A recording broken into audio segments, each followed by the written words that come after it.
To God be the glory.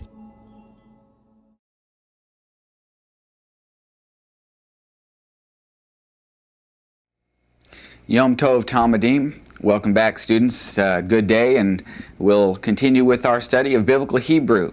You know, up to this point, we've already accumulated a fairly sizable number of vocabulary words, and as a result of that, you're able to do some translating, and you're doing some good work in the Hebrew language at this point. And we're dealing with a lot of words that we're finding in the biblical texts, and so as a result of that, you're getting yourself in a position where you're able to do some translating, and with each succeeding lesson, you're getting that much closer. Remember, we're just going one step at a time. Try not to rush yourself. Make sure you give yourself plenty of opportunity to get comfortable with these lessons and continue to work on your vocabulary words. All right, now we're on lesson 10 in our textbooks on page 59, and we're going to look at some more vocabulary words, some of which are repeats of words that we've already looked at. But let's take a look at this vocabulary words, which are called segregate nouns, page 59. All right, the word for evening is pronounced erev. Erev. Notice the accents on the ayin there. The plural, aravim. Aravim. The word for boy, which we've already learned, is yeled. Yeled. And then for boys, it'd be yeladim. Yeladim. The word for man is gever. Gever. The word for men is gevarim. Gevarim. King is melech. Melech. The word for kings is melakim. Melakim. You might be thinking about that word king sounds an awful lot like Melchizedek. And of course, king of righteousness. Melech. Melchizedek comes from this Hebrew word melech, king of righteousness. Sadek is the word for righteousness. You probably figured that out. All right, the word next for vineyard is, once again, notice that the accent on all of these is on the second from the last syllable. This would be kerem. Kerem. Vineyard plural, saying vineyards. Keramim. Keramim. Book, a word that we've already learned. Sefer. Sefer, to say books, we would say sefarim, going to the plural over there. Sefarim. Notice that each one of these, the accenting and the putting of the vowels is all the same. All right. The word for garment is the word beged. Beged. It's kind of hard to see the dagesh there, but it's there and it's also here. So we're not ve, but it's begadim. Begadim. Then the word for rain is geshem. Geshem. And then to say rains would be geshamim. Geshamim. And then dog is the word kelev. Kelev. And to say dogs, kelavim. Kelavim. All right, let's move down then to group B. A word that we talked a little bit about, but now we'll add to our vocabulary word list for youth, boy, or child. This is na'ar. Na'ar, and to say boys, ne'arim. Ne'arim. Perhaps we'll be better off understanding this word as youth and not confuse it with yeled, which is the word that we've learned to mean boy. But you need to understand all definitions of these words. For wadi, or river, the word is nachal. Nachal. Putting the accent on the first. And then for the plural will be nechalim. Nechalim. Gate is the word sha'ar. Sha'ar. Gates in the plural would be she'arim. A bud or a flower is the word perach. Perach. And for the plural would be berachim, berachim. And then the word for sacrifice, common word often used in the Old Testament, is the word zevach, zevachim, zevachim, for sacrifice in the plural. All right, so we look at these various word lists, and hopefully what you're seeing here is you're seeing a pattern. And in this particular pattern, all of the words have a couple of basic characteristics, and we'll talk about those characteristics in just a minute, but hopefully you're seeing those. But also, when we move over to the plural, the accenting and the putting of the vowels is the same.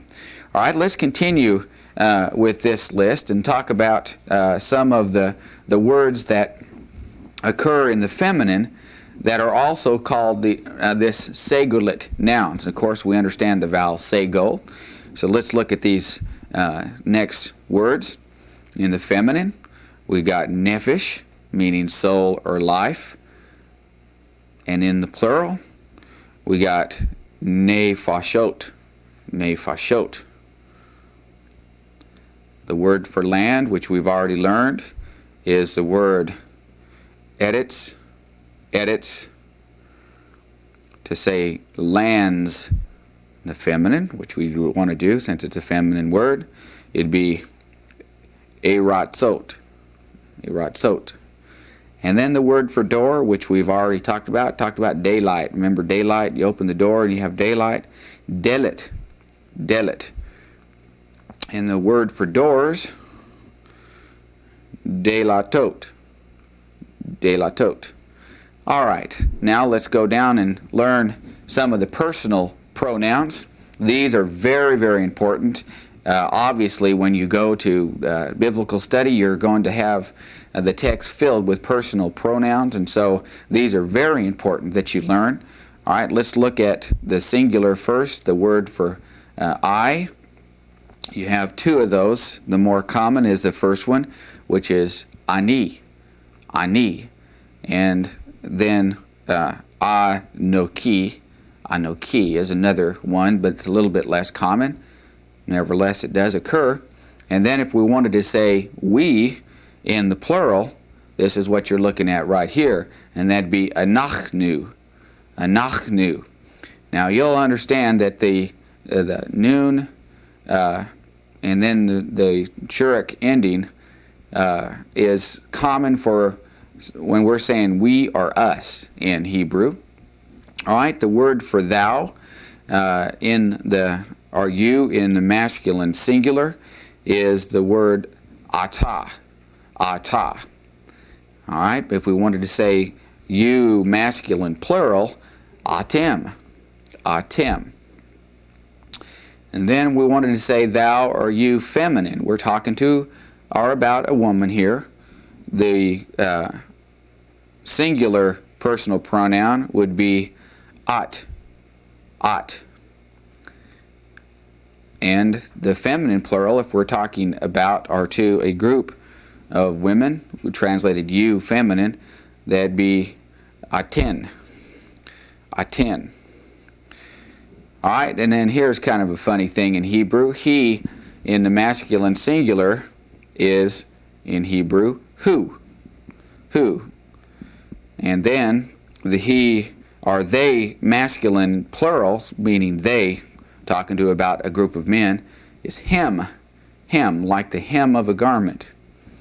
All right, and then she in the feminine is he.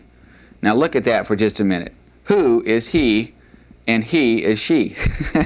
So you look at that and it's kind of like who's on first and so on. It gets a little bit tricky there, but remember that who is he, and then the Hebrew word he, hey with the long hierarch aleph, that's the personal singular pronoun for she. All right, and then the plural for that is hin, hin. For they feminine, you're talking about a group of women, the word would be pronounced hen. All right, you've also noticed that we had some asterisks there with it. And the pronoun it is translated who or he. Who meaning the male singular, he, and the who, the he being the feminine singular, according to whether it stands for a masculine or feminine noun. And so if you're wanting to talk about an it, then you're still going to use these same personal pronouns. And we talked earlier and we learned earlier that there is no neuter in Hebrew, and so that's not normally something that we need to concern ourselves with. All right, now all of these lists, of course, not counting the personal pronouns, are what's called segolate nouns. All right, now let's go to the board and talk a little bit about these segolate nouns, because what we're learning here from this is we have some basic characteristics that are very important for us to learn. All right, now segolate nouns have, as we've talked about before, the vowel segol. You remember the old segol, the triangle looking thing that goes underneath the letter, whatever that letter may be. Just put a little box up there. All right, these things can occur in both the masculine or the feminine.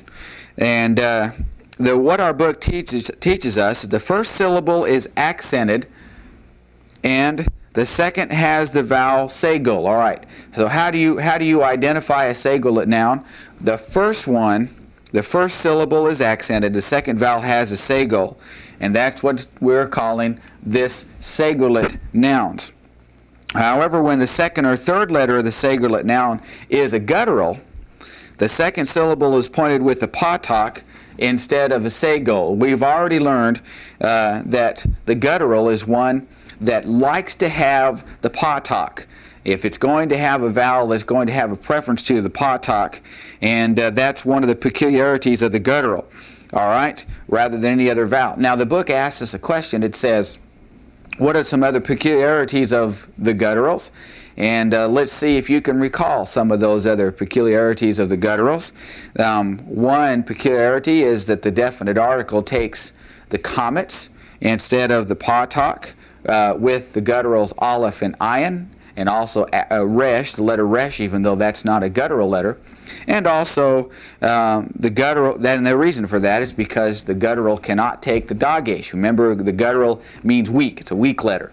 All right, and so that's one thing that's unique about the guttural. And the second thing that's unique about guttural letters is they can take a composite shiva. Remember the composite shiva that may have a potok and the other vowels. You can have one of these three combinations: potok and a shiva, segol and a shiva, or comets and a shiva. And those are the three possibilities that go with our guttural letters. All right, so that's just a kind of a brief review of what we've talked about with the guttural letters. All right, now the segolate masculine nouns form their plural according to the following pattern, and this is what they're going to teach us. We'll see if we can just demonstrate on the board. All right, these aren't Hebrew letters, obviously, but let's say those are the first three letters, and then it's going to be I am at the end, and we know that that's going to have the long hierarch mem right there. So the first two are going to always be pointed like that. It's always going to be pointed like that, no matter what these three letters are. If you've identified it as a segolate noun, what's a segolate noun? A segolate noun is one that has the accent on the first syllable, and it has a segol, the first syllable and a segol under the second letter. All right, now I've written some examples here on the board. We have our word for boy, yeled. Let's say we want to make it boys. All right, we know that would be how it would be spelled. All right, but how would we point that? All right, you have learned that this is a segolate noun. The accent is on the first syllable. We have a segol under the second letter. So yeled is how that's pronounced. All right, we just go ahead and add this. How are we going to point that? All right, well, we've learned that this has the following pattern. Shava, comets, and then the long herrick. All right, so yeladim, yeladim would be boys. All right, look at our second example here. The word for book, sefer, sefer. All right, notice that it's got the accent on the first syllable, and then also notice that it's got a segol under the second letter. All right, so how would we point this? Once again, the same exact pattern as we saw up here. Just like that. All right? Now this is a tremendous rule, and it's one of those things that we're real thankful to see because it's fairly consistent and it's easy to learn and remember. All right, now let's look at this next example. We've got the word sha'ar, which is the word for gate. You say, now wait a minute though, that's not a segolate noun. Well, yes it is. But the reason that we know that it's a segolate noun is because the guttural prefers the patak rather than a segol. It wants to have a patak underneath it. And so when you saw a two-syllable word that had the accent on the first syllable, and if you notice that it's got a guttural with a patak underneath it, you have right there what's called a segolate noun. All right, so when we make this into the plural, we're wanting to talk about some gates. Now, how are we going to point that? Well, it's going to be pointed exactly the same when we go to the plural as the other segolates. All right, and then one more example here on the board, and that's the word for soul or life, nephesh. If you're familiar with the Hebrew text in Genesis, when it said God breathed into his nostrils and man became a living soul, this is the word nephesh. Nephesh does not mean anything peculiar to man other than just life. It's not talking about the eternal part of man, because the fish and the cattle also receive this nephesh in the Hebrew scriptures. All right, but this is the word that we're talking about. It's a feminine word. And all right, we want to make it plural. We understand that we've got the OT, the feminine ending. All right, but how are we going to point this particular word and make it feminine plural? Well, it's going to follow the same pattern right here. We've got the shava, followed by the comets right underneath that. So, ne, fa, shot. That would be how that would be pronounced. And so that gives you a pretty good idea of these segolate nouns. And these segolate nouns, all of what we've seen right here, this particular pattern, when they go to the plural, follow this particular pattern. And as a result of that, you're able to learn something that as long as you're able to identify it as a segolate noun, then you're not going to have any problem whatsoever. All right, let's go over to this side of the board, talk about the next thing that we're going to learn, and that's the present tense of the verb to be. Now, students for a while have a little problem with this, because when we're used to translating, we're used to having every single word translate into an English word, and this is one of the fallacies of translations. All languages do not have an exact word for word changeover from one language to another. And so there also always has to be a little bit of give and take as we're working on translations. And this is certainly the case when we're going from Hebrew to English. You see, the Hebrew does not have the words am, are, or is. The idea of expressing to be, the present tense. These are words that are understood in the context, and although you will not see them in the Hebrew writing, you have to translate them into English in order for those words to make sense. All right, so the present tense of to be is not expressed in Hebrew, but when you translate into English, you must add the appropriate English verb to it. All right, let's look at this first example up here on the top of the chalkboard. All right, we have the word Moshe Ish. See, I didn't point that right there. All right, now you look at that. We haven't really talked about this before, but when you have a word that has the holum, the O vowel like the name for Moses. This plays a double duty here.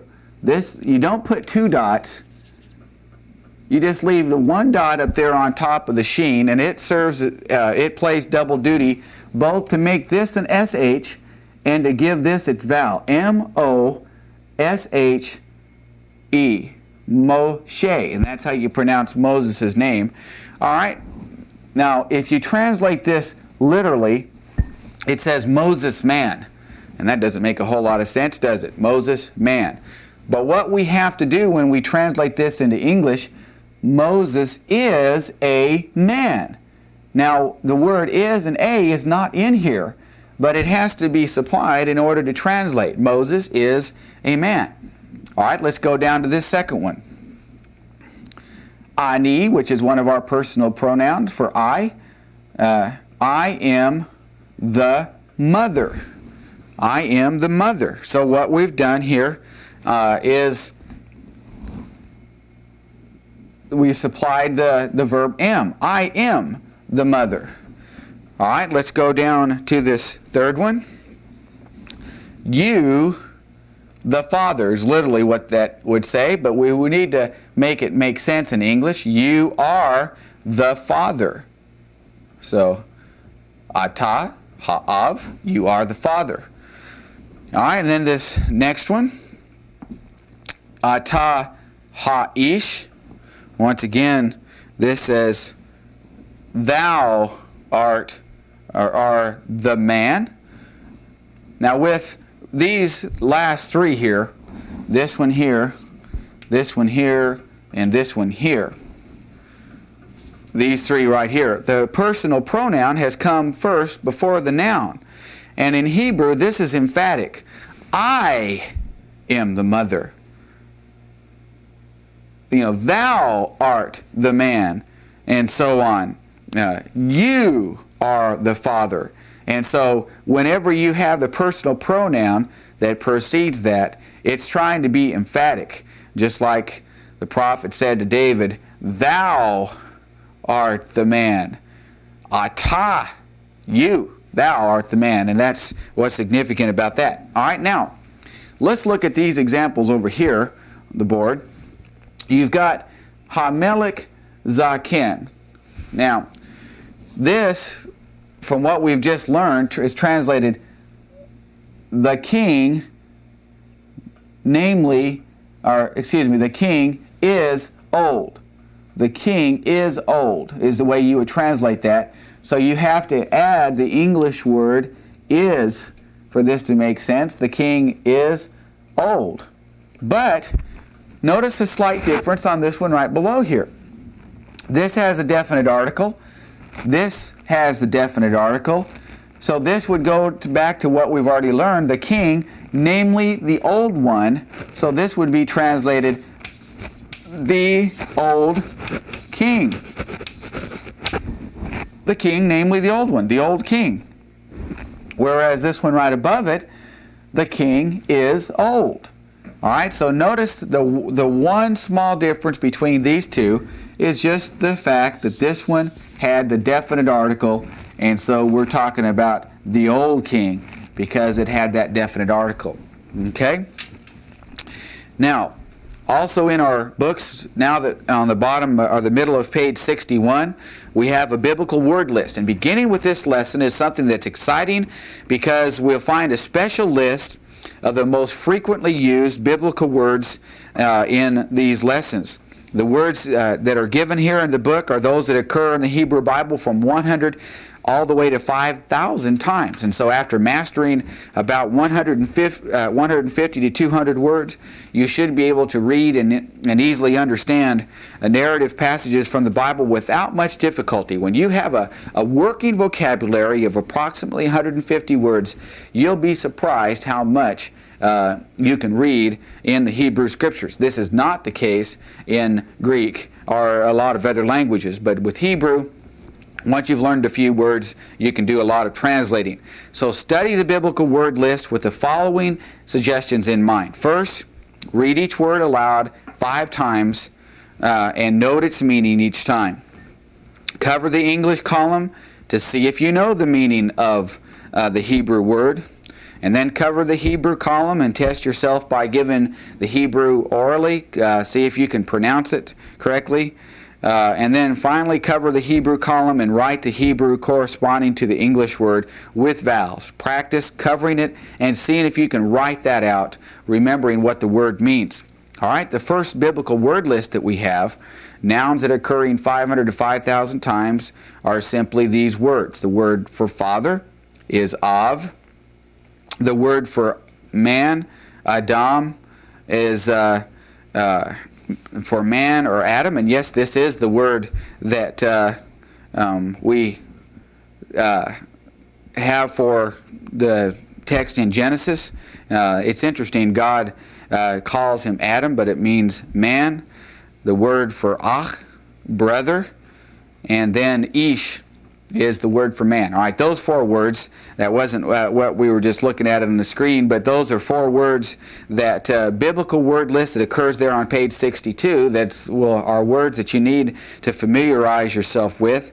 The word for father, the word for man, the word for brother, or man or Adam, the word for brother, and then the word for man. Ish normally refers just to the male gender, like aner does in Greek, and then Adam is often referring to mankind, like anthropos does in Greek. All right. Once again, some study hints. You got to read the vocabulary aloud several times, and when you do this, you'll see that we're talking about some segulate nouns, those that have the accent on the first syllable, and then have a segol under the second one, or a potok under the second syllable, if one of those letters happens to be a guttural. All right, and then remember the pattern. And also what we've learned in this lesson is that the present tense to be is not expressed in Hebrew. And so as a result of that, we have to supply those words in English, which isn't any problem at all. And the third thing that we've begun in this lesson happens to deal with a special word list that has words that occur a number of times in the Scriptures. All right, now let's go to the exercises. And we'll look at what the book asks us to do, and then we'll go to the board and talk about some of these things here that it's asked us to do.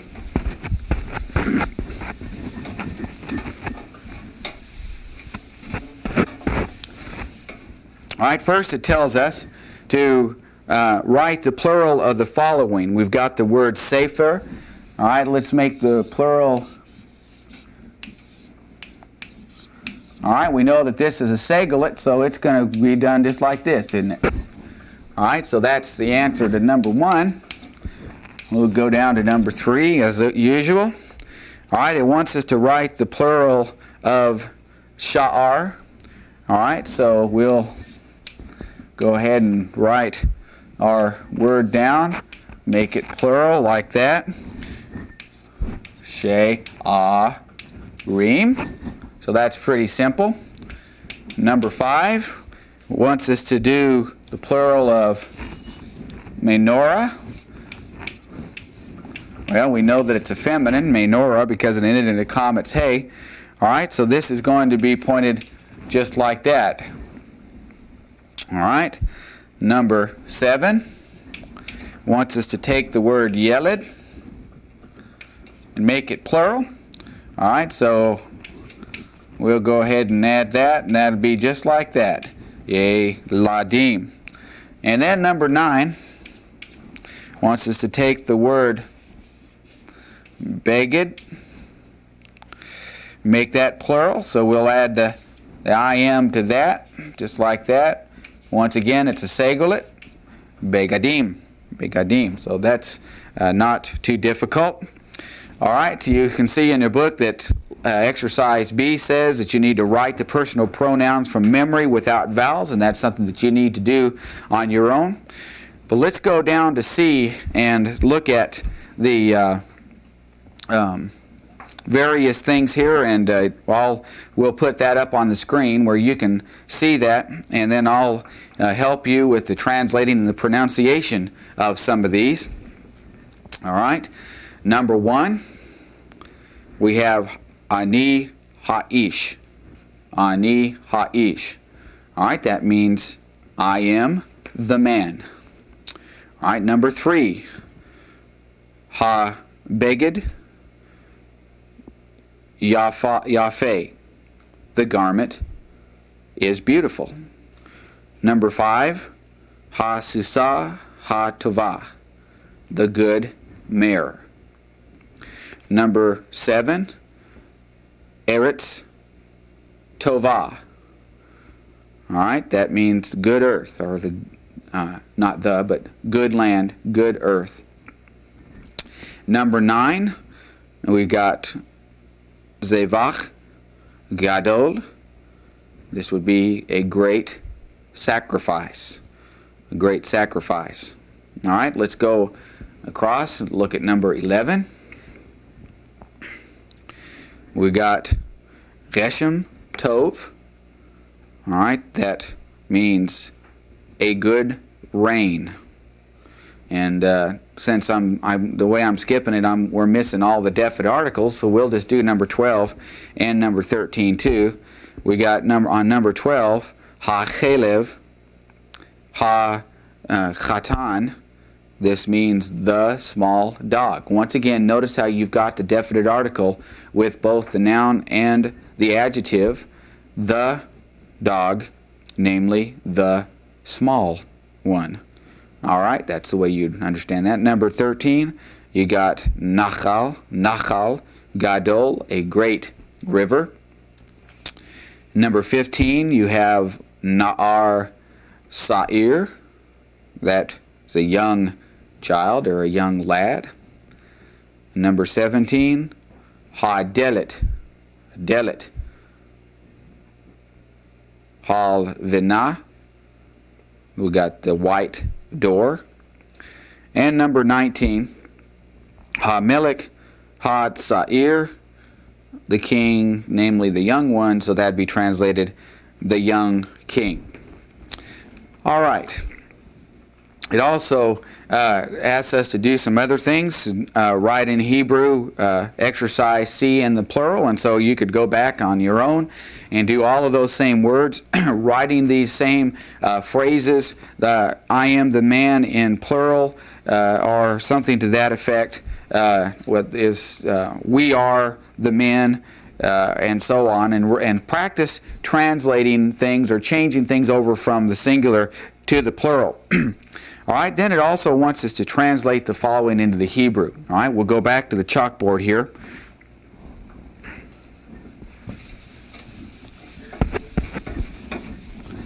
Practice on a couple of these things together. Now they want us to do this without vowels. All right, a good book. All right, we've learned that book is spelled like this. Whoa, that was a lousy looking pay, wasn't it? All right, remember that Hebrew was originally without vowels, so that's what you have. That was all that you'd originally see. That is a good book. All right, let's drop down to number 3. It wants us to write, the book is good, without vowels.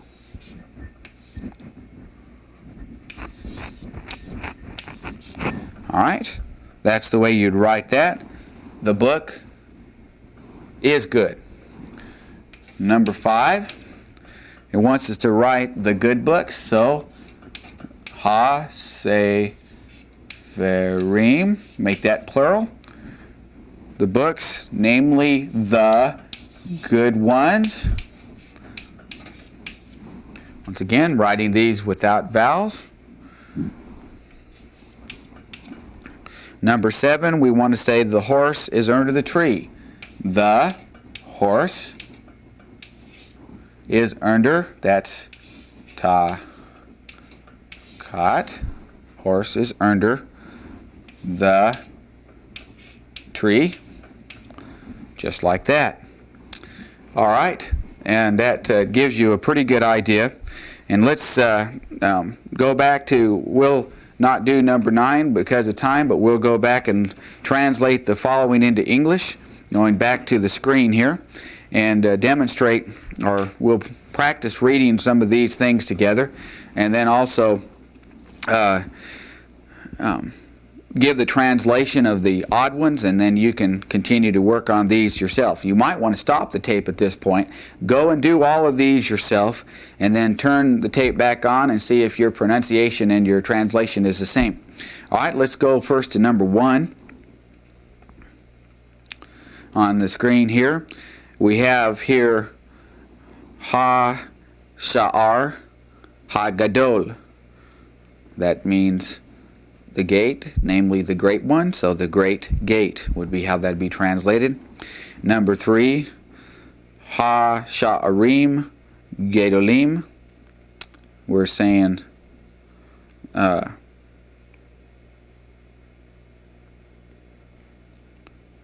gates are big gates. Number 5, Ha-Sefarim Kedoshim. The books are holy. We're having to supply the vowel, or the verb are. The verbs are, the books are holy.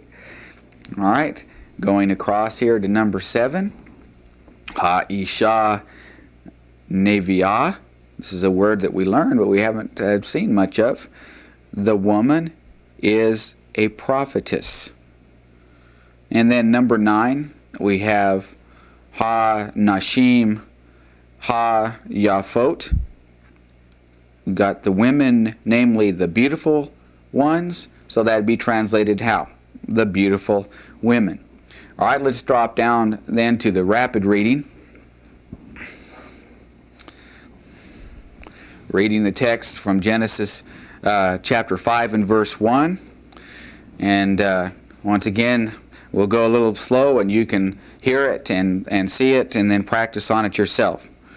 Ze Sefer Toledot Adam Beyom Beiro Elohim Adam Bidmut Elohim Asa Oto.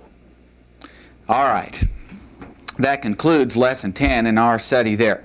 And we've learned some very important things here, and once again, as we have emphasized in the previous lessons, do not go on until you feel very comfortable with the various things that we've learned in this lesson, about learning and understanding the various things, especially about the singular nouns and how the present tense, the to be, is to be understood and translated in Hebrew.